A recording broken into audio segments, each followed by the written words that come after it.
El programa Laicos en Acción Costa Rica llega a ustedes gracias al gentil apoyo de Laboratorios Centro Natural La Fuente. Para mayor información, 2222-2280. Escuela de Adiestramiento Integral Canino de la Ribera.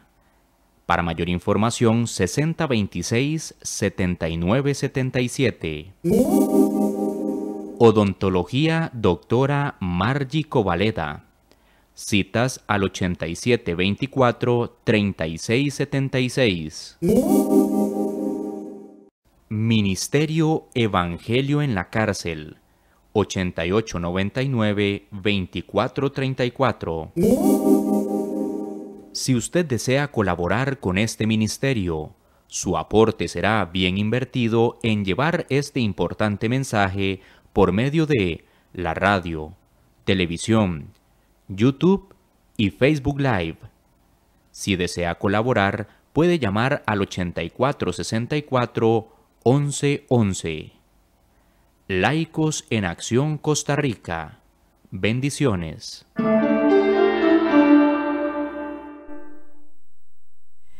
Muy buenas noches, tengan todos ustedes.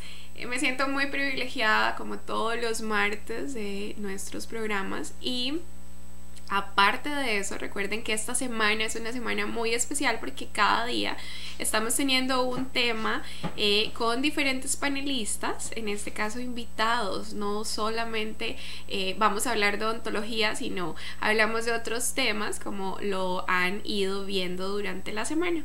Y hoy tenemos, por supuesto, una invitada que nos complace muchísimo, que es un tema muy interesante que posiblemente pocos conocemos o pocos manejan información en sí, y tenemos a la doctora Catherine Víquez, que ella es de terapia respiratoria. Doctora, un placer que nos acompañe. Muchas gracias a ustedes. Ella viene por parte de Medical O2, perdón, de terapia respiratoria y rehabilitación. Entonces, coméntenos un poco al respecto de usted para que la conozcan en casita. Bueno, pues yo estudié terapia respiratoria en la Santa Paula. La carrera dura como 4 años, por decirte algo. Desde ese entonces, cada año que pasaba uno se iba enamorando más de esta carrera, de lo que hacía, de cómo podía ayudar a los demás y ver cambios increíbles. Entonces, desde que entré a la U me dediqué y me aferré a esto y prácticamente mis últimos 5 años han sido solamente terapia respiratoria. Es un tema muy interesante. Tuve el privilegio realmente de conocer a la doctora y fue un tema muy importante porque el hecho nos da gracia, porque cuando ella me comentó al respecto de su profesión, yo tuve demasiadas inquietudes. De hecho, estábamos con otras colegas y fue como, en serio, hay este tipo de tratamientos. Entonces, así como aprendemos todos, quiero también compartirles, y este es el motivo de este programa, para que ustedes también en casita puedan aprender, compartir. Recuerden que pueden compartir estos programas, que los van a encontrar en la página de Laicos en Acción y que también los pueden encontrar por YouTube. Entonces, entrando en materia, hoy no les traemos un programa con ilustraciones, sino es más para que ustedes puedan conocer sobre cada información. Tenemos muchas inquietudes que la doctorcita nos va a abordar. Entonces, cuando hablamos, ¿qué es un terapeuta respiratorio? Bueno, un terapeuta respiratorio es un especialista en vía aérea y pulmón, y también tiene que saber mucho de corazón porque va muy de la mano. Entonces el terapeuta trabaja en conjunto con los médicos para dar un diagnóstico. Nosotros no podemos diagnosticar, pero sí formamos parte del equipo que llega al diagnóstico, haciendo pruebas y exámenes y todo lo demás. Trabajamos en la ventilación mecánica. Es algo que trabajamos absolutamente de nosotros y no hay nadie más. Bueno, están los anestesiólogos, pero ellos usan otros aparatos. Esa es una parte exclusiva de nosotros. Trabajamos lo que es rehabilitación cardiopulmonar, trabajamos en realidad con todas las enfermedades pulmonares y demás que me involucren una afectación a nivel respiratorio.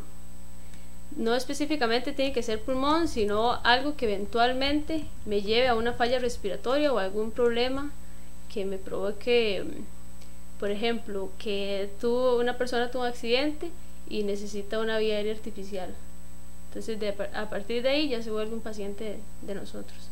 Cuando hablamos de terapias pulmonares y que me estás diciendo que no solamente se abarcan terapias pulmonares, expliquémosles en casa exactamente cuáles pueden ser estos. O sea, por ejemplo, enfermedades, si son enfermedades, qué tipo de enfermedades, para que ellos puedan manejarlo como tal. Claro, hay enfermedades, bueno, las crónicas, que son enfermedades que aparecen lentamente pero siguen progresando, que en eso tenemos como el asma, que el EPOC, la fibrosis quística que se da desde el nacimiento,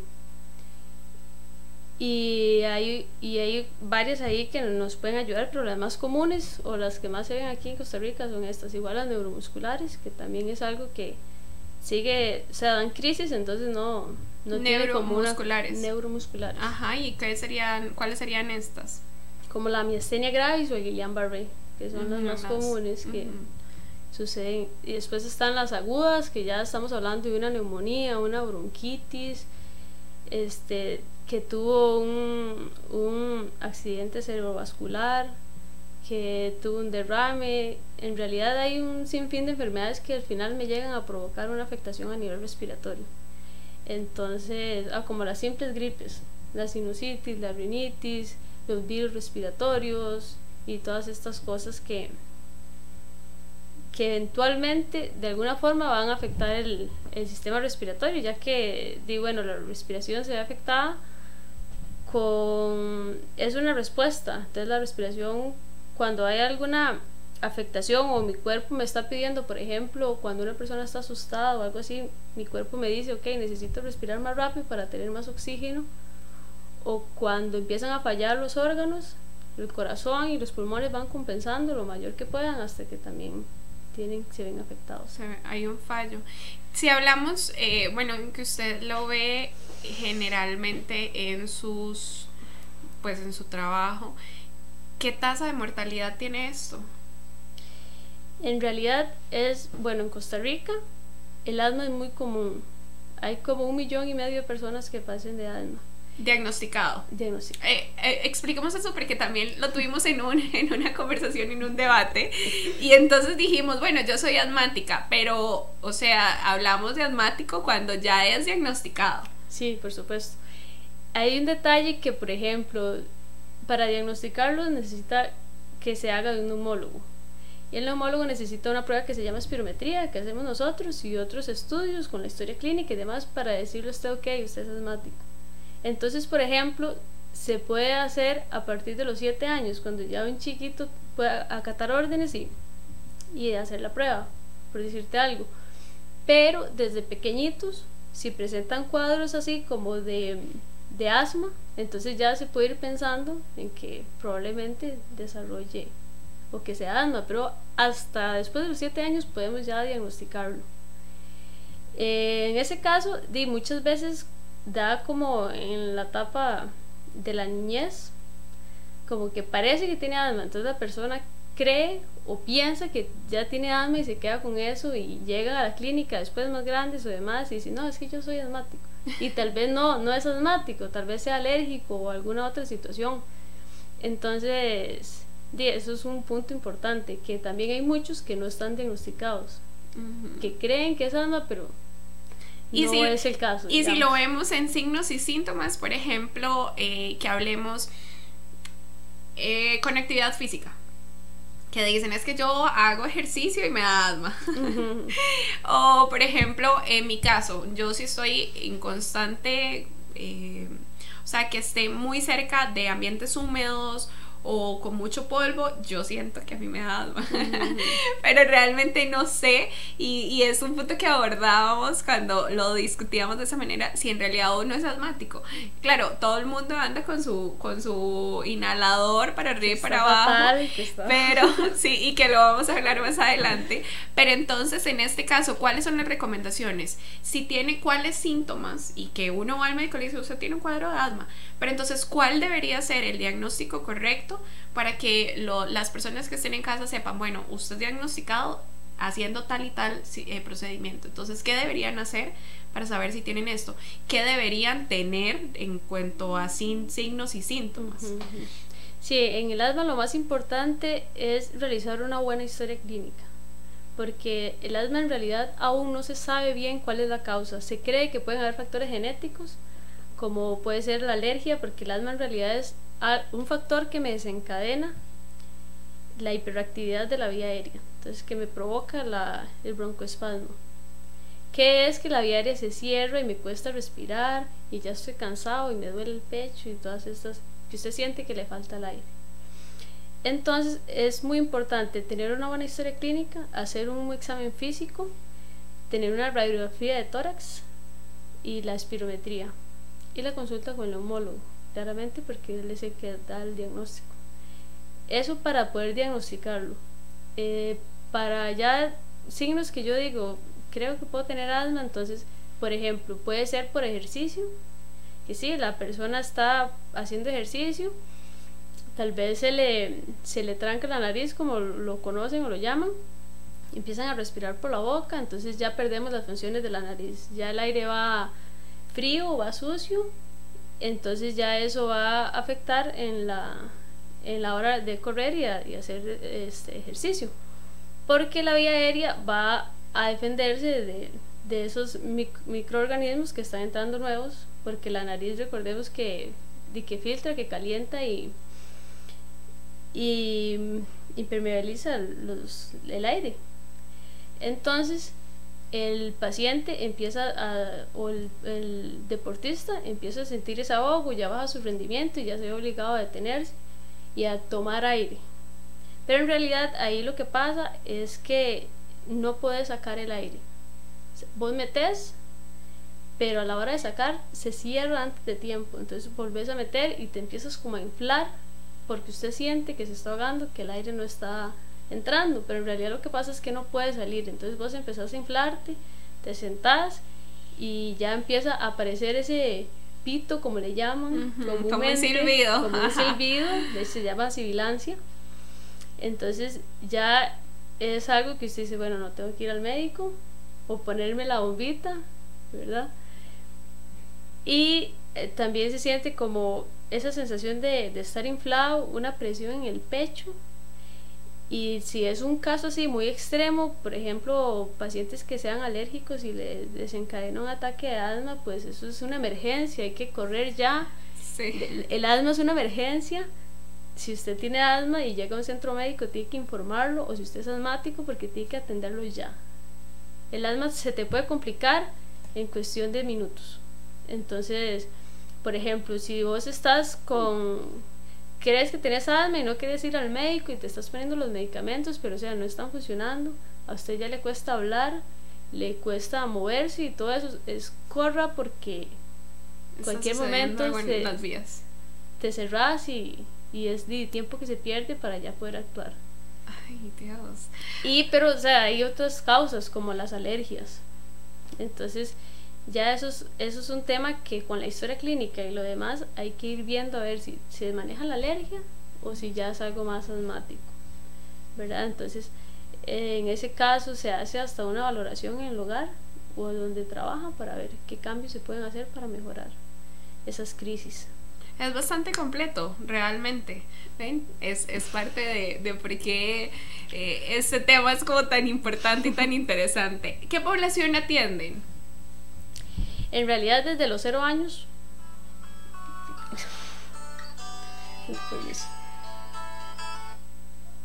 desde los 0 años hasta adultos mayores, supongo. Sí, por supuesto. Ok, sí, ¿qué hacen entonces en este caso? O los procedimientos. El terapia respiratoria ya me dijiste que entonces están desde, ¿es más que todo hospital o viene siendo también a nivel privado? No, de hecho, eso es como una de las iniciativas que nos llevó a nosotros a crear Medical. Porque se veía el terapeuta respiratorio simplemente a nivel de hospital y en unidades de cuidados críticos. Entonces nosotros pues nos reunimos y dijimos, no, bueno, o sea, podemos hacer mucho más. Podemos trabajar en prevención, en educación, podemos trabajar en rehabilitación, podemos disminuir estas tasas de asmáticos en crisis, podemos mejorar muchísimo la calidad de vida de los pacientes con enfermedades crónicas como el EPOC.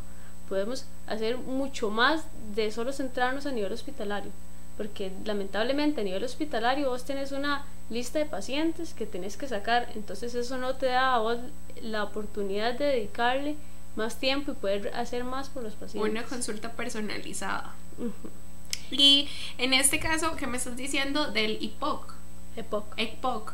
¿Me puedes comentar al respecto de esto? Sí, bueno, es una enfermedad pulmonar obstructiva crónica. Okay. Entonces, esta es muy común en los fumadores. También en las personas que cocinan con leña, las señoras, o por ejemplo, hay veces que cocinan con leña y además el esposo fue fumador.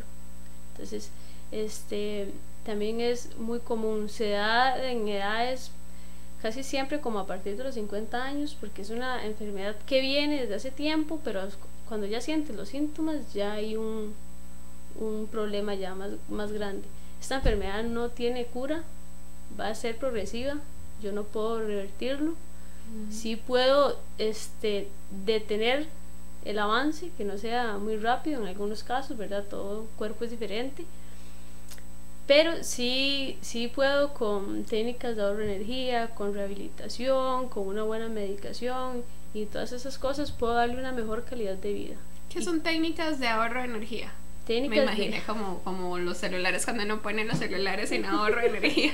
Entonces, en este caso, ¿cómo lo aplicamos en un ser vivo? Ok, en este caso, bueno, se va al hogar y al lugar de trabajo, se valora y conforme el paciente tenga su rutina, entonces, por ejemplo, hacemos que no haga movimientos innecesarios. Que si él va a cocinar, que tenga todo a la mano, que no tenga que estarse volviendo y haciendo cosas que le requieren más esfuerzo, porque el EPOC se cansa muy rápido. Igual que a la hora de bañarse, vaya en un orden y que no tenga que estar subiendo y bajando los pies y todo eso. A la hora de vestirse, que la ropa lleve un orden.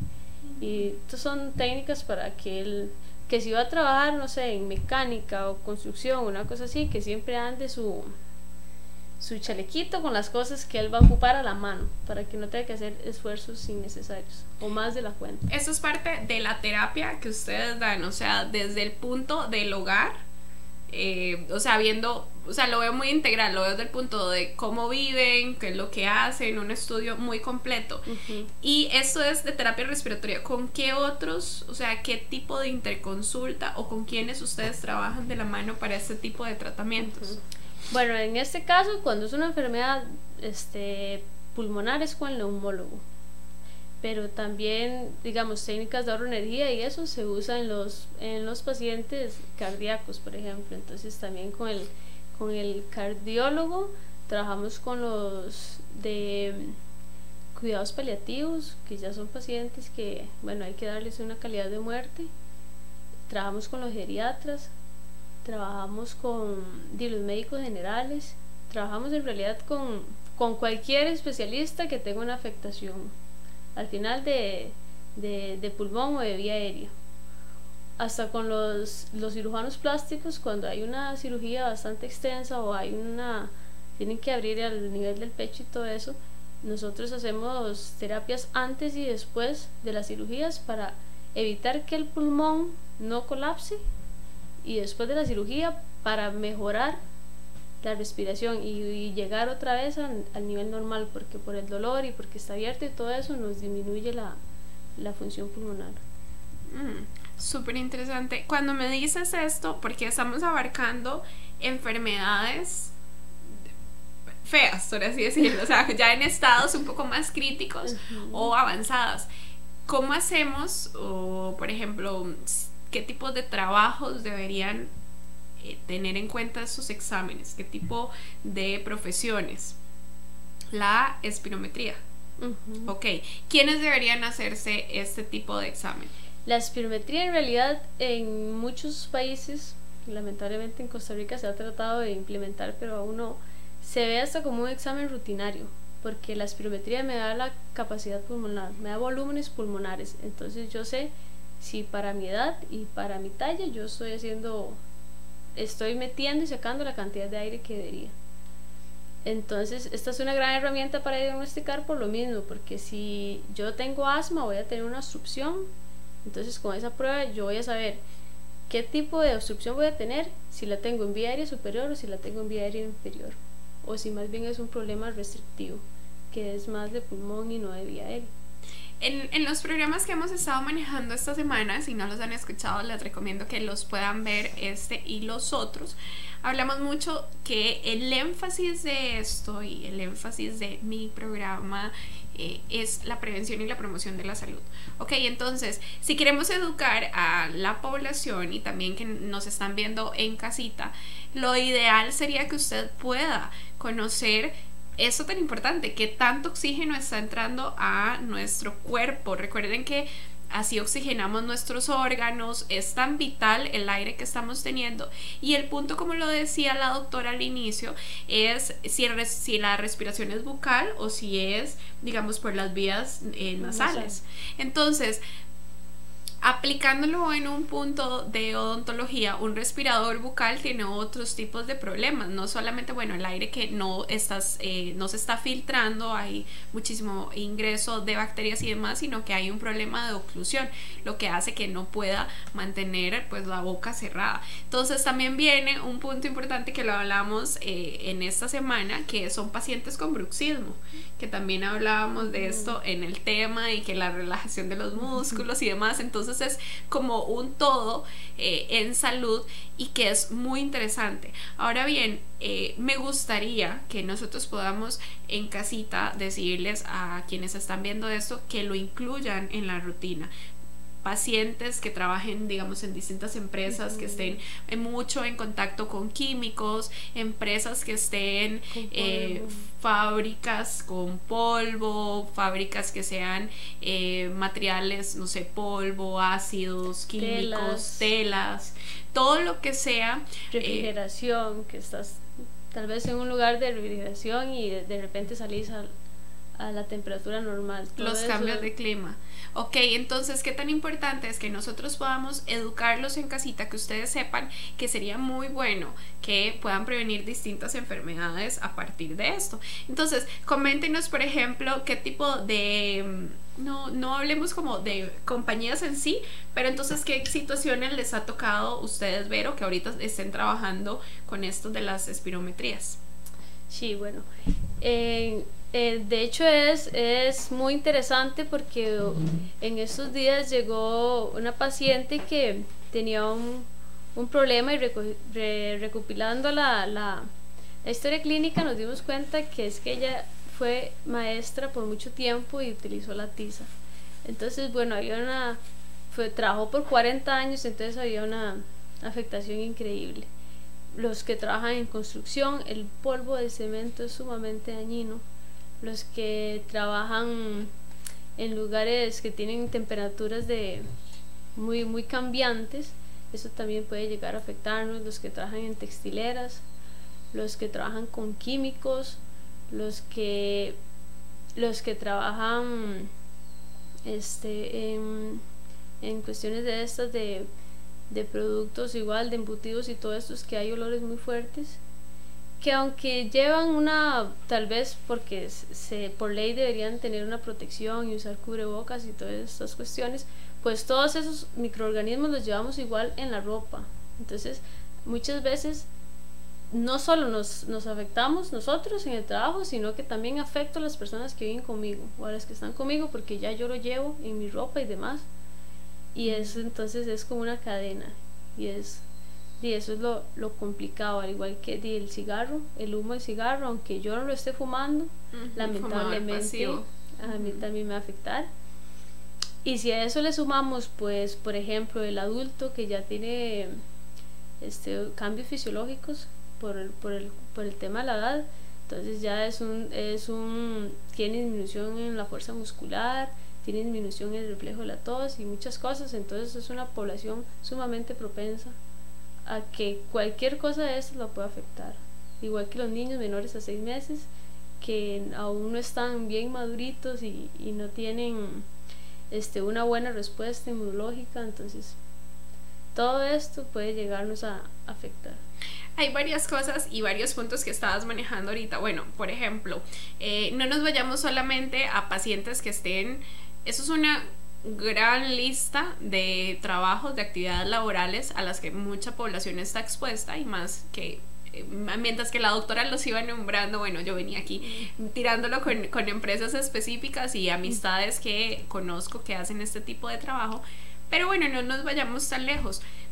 Cuando hablamos de terapia respiratoria y este tema en sí, que me parece súper interesante, lo podemos abarcar para todos, porque inclusive estamos expuestos, Costa Rica está muy expuesto a lo que son volcanes. Entonces hablamos que en el momento de la erupción del Turrialba, o que tal volcán hizo tal esto, lo otro, entonces todo esto lo trae el aire, y el aire realmente que estamos respirando en este momento, bueno, gracias a Dios que nosotros podemos ver el cielo azul en Costa Rica, divino, vemos paisajes hermosos, aún con la contaminación que para ser un país pequeño estamos teniendo.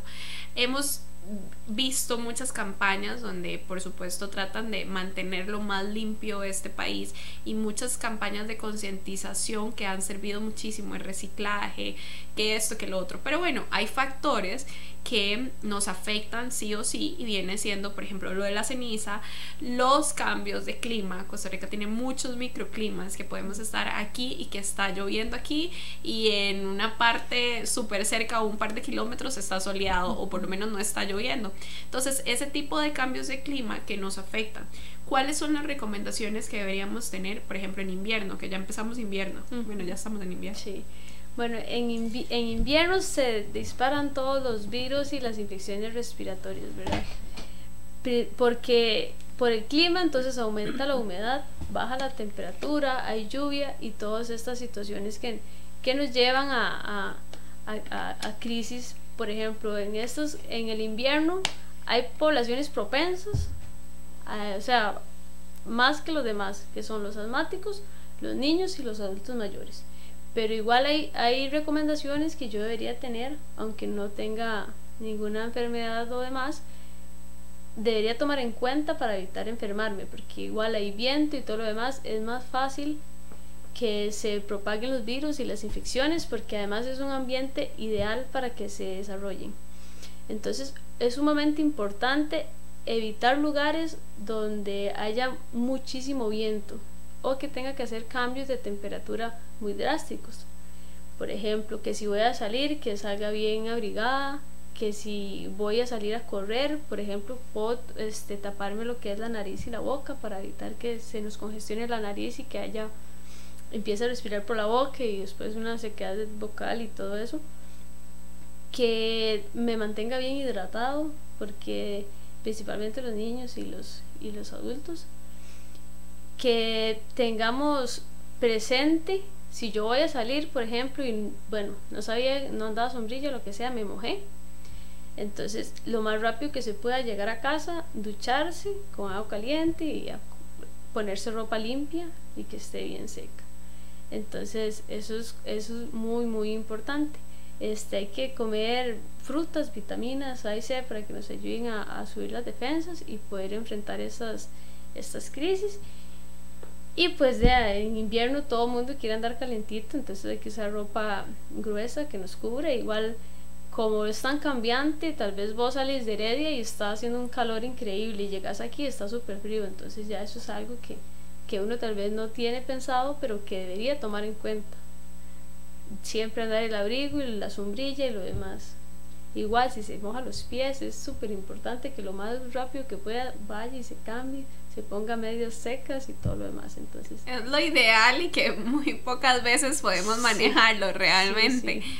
Pero dentro de lo posible, y ya que estás abarcando esto de bebés y de mayores, los bebés, ¿qué cuidados debemos tener? Me impacta un poco, y lo digo en sentido como una sugerencia, porque bueno, yo no tengo hijos, pero vemos que, por ejemplo, a ver, las recomendaciones y lo que muchos artículos dicen es que ojalá las madres estén en una cuarentena, o por lo menos los niños, los bebés, los recién nacidos estén en la casa durante esta cuarentena. Pero ahora la sociedad, y que los niños vienen con una fuerza impresionante, en donde ya hasta sostienen la cabeza en un tiempo menor, y muchísimas otras cosas más, hacen que medio se salgan de las líneas de las recomendaciones, y entonces sacan a un bebé a pasear y no ni siquiera tiene la cuarentena. O tienen, digamos, ya pasó la cuarentena, pueden sacarlo y demás, pero lo sacan porque como está haciendo sol, lo sacan prácticamente con poquita ropa o nada que lo cubra, y realmente los cuerpos de los bebés, si bien es cierto, vienen en una condición específica, no tienen todo el sistema inmune desarrollado para hacer frente a infecciones, a bacterias, a la enfermedad. Entonces, comentémosles y cuál es su recomendación de nivel profesional para las personas que nos están viendo, cómo debería ser el cuidado para los bebés. Sí, tal vez en este caso hay mucha confianza de parte de los padres, o así, que tal vez, ay, pero está haciendo sol, vamos a sacarlo, pobrecito, ay, pero que no está tan frío, lo abrigo bien y todas estas cosas. Bueno, los bebés, por ejemplo, pierden calor muy fácil. Los bebés hay que tenerlos súper calientitos, porque, por ejemplo, ellos se orinan y ya empiezan a perder calor. Entonces son cosas que tal vez no toman en cuenta. O esta cuestión de las visitas de la gente que apenas nace chiquito, tienen que llegar todo el mundo a conocerlo. Esto es complicado porque ellos vienen saliendo del hospital. Bebé todavía no está listo para enfrentarse a lo que trae una persona desde afuera. Muchas veces hasta engripados o cosas así llegan a visitarnos. Los bebés no nos pueden hablar y no nos pueden decir que están sintiendo algo. Entonces, por eso es que es tan común en estas fechas y en general muchas enfermedades que afectan a los pequeños, más que todo de los de 6 meses para atrás, ¿verdad? Entonces, en esta época se dispara todavía mucho más, pero por ejemplo llegan pacientes chiquitines con una neumonía adquirida en la comunidad. Entonces, bueno, ya ahí hay un factor, ¿verdad? Un problema, en que yo lo puse en ese riesgo, ¿verdad? Como papá. O por ejemplo deshidratados, chiquitines con, bueno, ya con los virus respiratorios y demás que pueden tener, las bronquiolitis y todo eso son muy frecuentes en ellos, por eso hay que cuidarlos tanto. O sea, yo le diría que no solo la cuarentena, tenga mucho más cuidado, porque a pesar de que son súper luchadores, de verdad que yo nunca he visto un paciente tan luchador como un bebé, pues hay que estar conscientes que ellos están chiquititos, no pueden o no tienen la capacidad de enfrentarse a todo igual que una persona adulta. Entonces cualquier situación lo va a llevar a una gripe, a un virus, a una neumonía, a una bronquitis, o sea, infinidad de cosas. Si hablamos que son súper vulnerables, ¿qué tan bueno es su recuperación? O sea, ¿cómo es la forma que ellos hacen frente a alguna terapia? ¿Realmente tienen buena aceptación a las terapias? Sí, bueno, hay casos de todo, ¿verdad? Hay casos que, primero porque si llegan a un hospital, bueno, ya te estás arriesgando en un hospital a adquirir cualquier otro tipo de bacteria o cuestión de esas. Entonces, por lo general también muchas madres piensan que si mi bebé está gripado, mejor me lo dejo aquí, porque si lo llevo se va a poner peor en la clínica y se le va a pegar algo así. Entonces, en estos casos tal vez sería importante como conocer síntomas y signos que yo digo, me lo tengo que llevar para el hospital. O sea, no es una simple gripe y no se le va a pasar. Esos signos de alerta que son tan importantes, coméntenos esos signos de alerta tanto para bebés adultos y adultos mayores, porque prácticamente, si bien es cierto, todos andamos en la misma línea, digamos, el mecanismo de defensa de los bebés no es el mismo que un adulto y no es el mismo que un adulto mayor, porque si bien es cierto, recordamos que un adulto mayor viene otra vez a ser casi la misma condición que un bebé. En algunas cosas no es como todo, con todo el cariño hacia nuestros adultos mayores, pero es cierto, porque las defensas ya no son las mismas. El cuerpo, por supuesto, deja de producir muchísimas otras defensas, que el cuerpo ya está envejeciendo, ya deja de producir ciertas vitaminas, ya no absorbe otras. Y un bebé sale completito con lo que la creación perfecta de Dios tiene, pero él, a medida que va avanzando, va agarrando defensas con tal y tal situación, o sus mecanismos de defensa, de acción, van estimulándose a conforme va la edad. Entonces, abordemos esos signos de alerta en cada edad. Okay. Bueno, los bebés, como ellos no nos pueden decir qué está pasando, qué les está doliendo, entonces hay que tener cuidado que si, que es que está muy inquieto, que ya le saqué el cólico y nada, sigue inquietito, que perdió el apetito, que está durmiendo mal, que la caquita está muy fea, que bebé, por ejemplo, si tienen un caso y el bebé está como con las uñitas moradas y de las manos y de los pies, o la boquita, pues ahí hay cianosis, ahí falta oxígeno. Entonces, si puede ser cuestión de frío y que vos lo calentes y ya se pase, pero si no, es de correr. Ya cuando hay una cianosis a nivel de los labios y todo eso, ya hay que correr porque ya hay una falta de oxígeno bastante grande. Entonces, por ejemplo, que tengo al bebé con mucha tos y como con flemas, pero que la flemita pasó de ser blanca a ya ser como con un color más feo y que tiene un olor feo y ya eso es... Color feo, hablamos flemas verdes oscuras, cafés, o cafés hay muchas, sí. Por lo general, como que las blanquitas, si usted no es como un síntoma de alarma, un signo de alarma. Pero si ya empiezan a tornarse más espesas, con colores más fuertes y con un olor agregado, entonces ya eso me puede estar indicando que hay algo que está mal. O las fiebres repentinas, o que bueno, ya le empezó con fiebre, entonces después siguieron los moquillos y que las flemas y todo eso. Entonces, que el bebé esté perdiendo peso sin ninguna razón, o sea, esté con normal la dieta y demás y está perdiendo peso, entonces son cosas importantes que hay que tomar en cuenta. Okay. Igual para cualquier otra población, esos son temas importantes. Lo que pasa es que ya una persona más adulta puede decir que puede hablar y lo que le molesta, sí. Es muy importante que, por ejemplo, si bebé está botando flemitas con sangre color rojo o vivo, hay que acudir inmediatamente al médico. O que bebé está durmiendo y, por ejemplo, se me queda sin respirar por varios segundos, entonces es mejor llevarlo al médico porque puede estar teniendo apneas o puede ser una muerte súbita, ¿verdad? Ok, cuando hablamos, me dijiste que el resto, vienen recomendaciones para el resto de la población. ¿Viene siendo lo mismo para población adulta y población adulta mayor? ¿O le agregamos adulta algo? mayor bueno, además de los cambios de ellos, el adulto mayor pierde a veces hasta un 70% la capacidad para toser.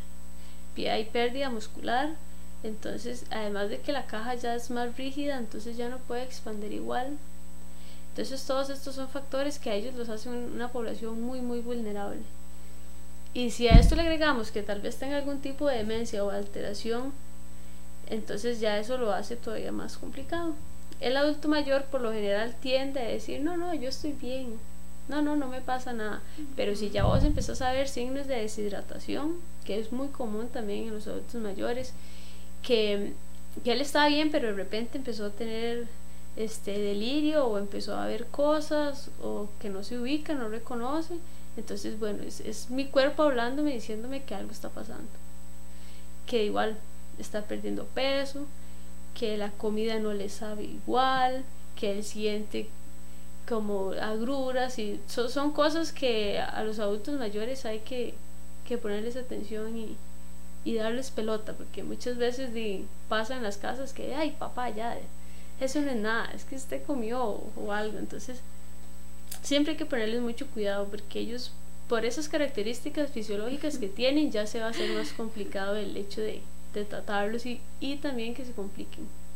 Entonces el adulto mayor es que chinearlos mucho. Hay que chinearlos. Ay, cómo nos cuesta a veces. Yo creo que a ver, es cierto esto que uno dice, ay, algo le está molestando. Hay muchos adultos mayores que no dicen nada y hay otros que se quejan por todo y porque es meramente chiñazón. Sí, por supuesto. Pero, ¿qué tan importante es eso? O sea, que no solamente vean en casita que estamos abordando temas para bebés, para adultos y para adultos mayores. Entonces, qué tan importante es que podamos reconocer todas estas alertas, que podamos verlo en casita si alguien de la familia tiene algún tipo de situación, y si no tiene nada de esto, bueno, genial, gracias a Dios, pero si no, que sea cuestión de prevenir.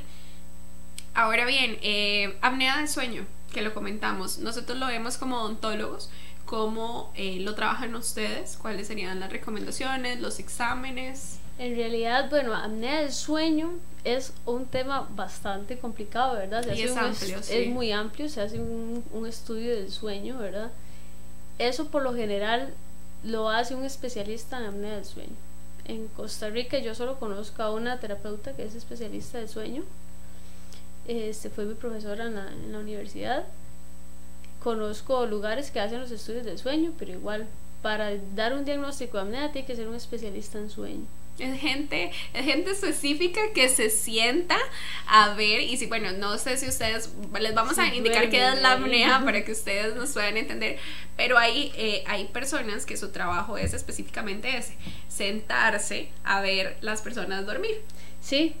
Sí, o sea, suena sencillo, pero claramente sí, no, claro, ¿verdad? Lleva todo muchos exámenes, un protocolo y unas máquinas y todo. Manejemos apnea de sueño. ¿Cómo sería para que quienes no conocen en casa lo puedan saber? ¿Qué sucede con la apnea? Bueno, la apnea es un cese de la respiración por más de 20 segundos. Entonces, ¿qué quiere decir? Que yo me quedé sin respirar por ese tiempo. Se piensa que hay apnea en los casos, por ejemplo, que hay ronquidos muy fuertes, por ejemplo, o que hacen sonidos muy raros, que como así le comentan las personas a uno, y que usted los golpea y todo, pero que la persona como que no arranca o no se normaliza, ¿verdad? Entonces, en ese caso, cuando nos llega a nosotros un caso de esos, pues hay que referirlo a los especialistas, ¿verdad? Que ellos lo manejen.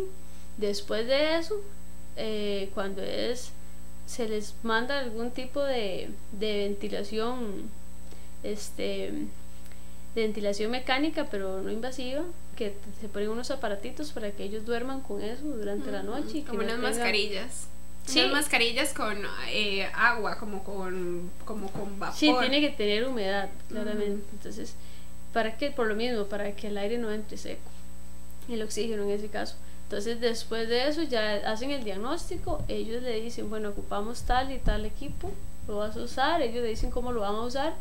Ya después de que está programado y todo lo demás, ya nosotros sí podemos seguir viéndolo en casa con el aparato, cómo se está sintiendo, cómo está pasando las noches, y en el caso de algún cambio así, ya preguntarle al especialista, mira, es que tal se siente que está durmiendo mal, que no está funcionando. Entonces ya eso es un tema con ellos que nosotros les podemos ayudar, pero hasta en la etapa donde ya lo tengamos totalmente manejado.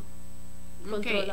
Eso ya sería parte de la rehabilitación, o eso es parte del tratamiento del rol de un TR, porque rehabilitación es otro tema. Ok, entonces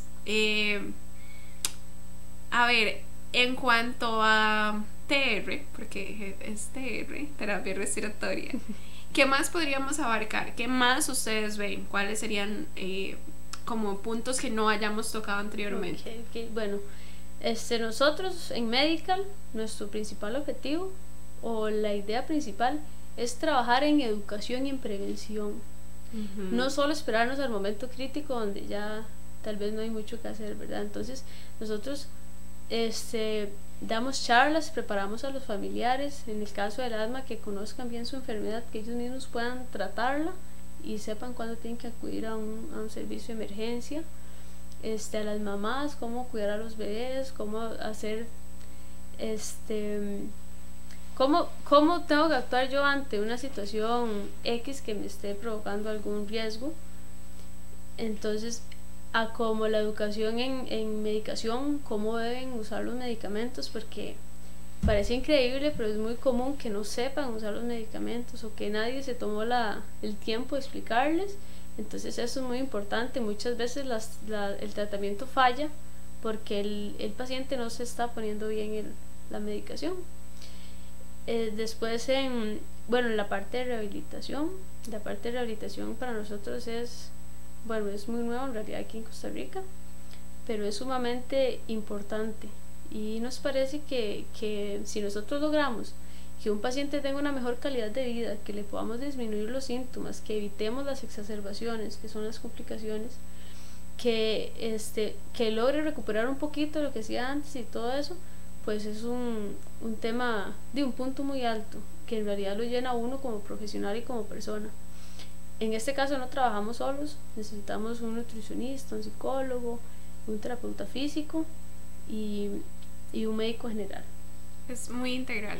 Es sumamente integral, porque por lo mismo vemos a la persona como un todo. No solo me voy a limitar a que respire mejor, sino cómo yo cambio lo demás para poder tener un mejor resultado eventualmente en respiración y en todo lo demás.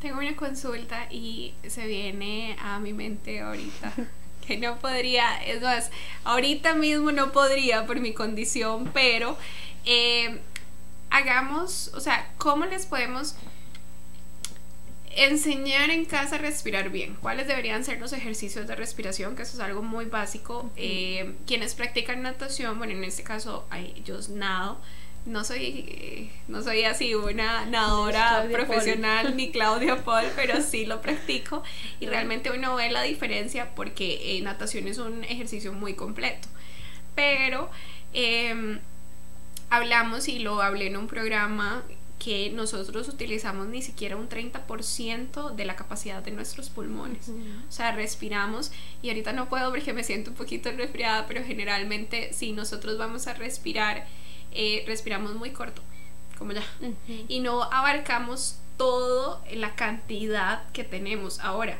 mi consulta es, si nosotros estamos acostumbrados a utilizar un porcentaje muy pequeño, ¿qué pasa a medida que vamos creciendo? Se van cerrando, se van obstruyendo, No, vas a tener limitaciones a la hora de hacer actividades físicas, ¿verdad? Que ese es el detalle, pero en realidad su cuerpo involuntariamente va a respirar y lo va a hacer, pero no la capacidad que debería de estar acostumbrado. Sí, no. Entonces, ¿cómo podríamos, o cuáles son los ejercicios de respiración que no sé si los vas a hacer, que nos puedes enseñar cómo deberíamos respirar cuando nos levantamos, qué ejercicios durante el día para oxigenar nuestro cuerpo? Vivimos en un ajetreo muy constante y nos concentramos en ciertas actividades y no practicamos otras.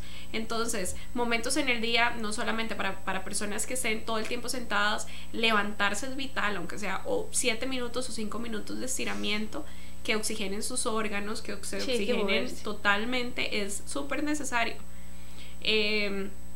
Ejercicios de respiración en el momento que uno se despierta, que también es vital. Tomarse un vasito con agua tibia y un poquitito de limón para alcalinizar el cuerpo. Entonces, todo este tipo de recomendaciones que les pueden servir. Doc, ¿cómo debemos respirar? Que ahorita no puedo hacer exactamente el ejercicio, pero ¿cómo debemos respirar? Es vacilón porque mucha gente escucha de terapia respiratoria y le dicen, ¿usted qué me va a enseñar a respirar? Y yo le digo, hay casos, ¿verdad? Y yo le digo, no, ya su cuerpo sabe respirar. Solo que ahí, por ejemplo, lo ideal es que usted respire por la nariz, ¿verdad? Pero no en todos los casos se puede. En el caso de terapia respiratoria no podemos prescribir ejercicio en sí. Sí podemos hacer una readaptación pulmonar, que eso ya implica hacer ejercicios donde trabajemos los músculos respiratorios. Entonces, por ejemplo, a veces uno le dice a la persona que meta aire y usted a la persona metiendo aire y mete el estómago. Entonces, y es al revés, tengo que sacar el estómago para darle espacio al diafragma para que se expande y yo pueda respirar bien. Por ejemplo, se puede hacer igual por medio de la respiración, por ejemplo, que ponemos unos cromos acá y que el paciente sea capaz de darles vuelta, o que yo les ponga una resistencia en el abdomen y que ellos tengan que vencer esa resistencia para poder expandir y respirar. Son algunos de los ejemplos de los ejercicios que hacemos para mejorar o para fortalecer los músculos respiratorios. Ok, que y son en los que me van a casa, ayudar. ¿cómo podríamos hacer? Digamos, prácticas, así como recomendaciones. Nos levantamos y no sé, nos acostamos boca arriba, inflamos la pancita, porque generalmente uno le dice eso al paciente: infla pancita y bote pancita. Entonces, ¿cómo podemos hacer para que empiecen a incursionar, no, sino agregarlo como una rutina diaria? Ok, sí. En ese caso, pues es muy importante que cuando hacer la inspiración, por ejemplo, si vas a hacer algún movimiento, estás haciendo ejercicio o algo así, durante la contracción que vos inspires, y en la relajación que vos exhales, pero que igual sea algo despacio y profundo. Que el meter hondo no es que yo alce los hombros, no es que expanda el pecho. Okay. Y que igual, o sea, puedes tomarte tiempo, que igual te va a ayudar a relajarte, dejar la mente en blanco, empezar a respirar por la nariz tranquilo, a su ritmo, y todas esas son cosas que nos pueden ayudar. Eventualmente, si es una persona deportista que le interesa rendir más, ¿verdad? No cansarse tan rápido o ser capaz de superar ya como en la etapa final, digamos, ya ahí sí se hace con instrumentos y con otras cosas técnicas que nos van a ayudar a fortalecer esos músculos específicamente. Cuando la doctora dice poner la mente en blanco, no es poner la mente en blanco como tal, sino no pensar en nada para que no lo vayamos a llevar por otro lado. Muy importante.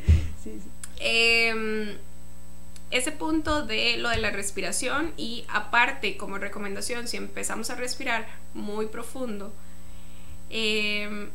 generalmente si no se está acostumbrado se van a marear. Entonces pues como que vayan empezando una cantidad a respirar cierta parte, después voy agregándole un poquitito más hasta que nuestro cuerpo se acondicione a recibir el oxígeno que le estamos brindando, pero es cuestión de hábitos. Entonces, no llegar al límite, conocerse. Exacto, conocerse es súper importante. Para concluir, bueno, ese punto que acaba de decir la doctora, conocerse es algo vital, conocer a los nuestros, cuidar de los bebés porque ellos son realmente indefensos. Entonces, que esperamos que esta charla haya sido muy completa, no solamente para ustedes, que ya por supuesto tienen un discernimiento, sino también para los más pequeños, o en algún momento para cuando vayan a tener los bebés, que es súper importante. Recomendaciones en general, bueno, saben que pueden contactar a la doctora por ¿a qué número? 8759-0443. Ok, que es, aquí lo vemos en pantalla, con lo de Medical O2, terapia respiratoria y rehabilitación. Trabajamos en Pavas y en Atenas y a domicilio. Sí, y próximamente también vamos a tener, bueno, eso a domicilio es súper importante para que ustedes lo puedan tener presente en casa, y más adelante vamos a tener un programito sobre un proyecto que ellos tienen como Medical, que les puede interesar muchísimo. A mí me gustó bastante. La intención de estos programas es que ustedes puedan aprender, que todos aprendamos. También aprendí algo nuevo cuando supe sobre la terapia respiratoria, tanto que abarcaba, y que haya sido de muchísima bendición. Muchas gracias, Doc, por acompañarnos. No, gracias a ustedes. De verdad que ha sido un privilegio. Espero que les haya gustado mucho el programa. Si tienen preguntas, lo pueden hacer, recuerden, en la página, que me pueden contactar al 8724-3676 para alguna consulta, alguna sugerencia, si quieren que hablemos o que toquemos algún tema de salud en específico. Entonces, en ese caso también. Muchísimas gracias por acompañarnos en esta noche. Esperamos que todos los otros programas que vayamos a tener sean de muchísima bendición. Gracias, Doc. Gracias a ustedes, que tengan buena noche. Muy buena noche, hasta luego. Hasta luego. El programa Laicos en Acción Costa Rica llegó a ustedes gracias al aporte de Laboratorios Centro Natural La Fuente. Para mayor información, 2222-2280. Escuela de Adiestramiento Integral Canino de la Ribera. Para mayor información, 6026-7977. Odontología Doctora Margie Covaleda.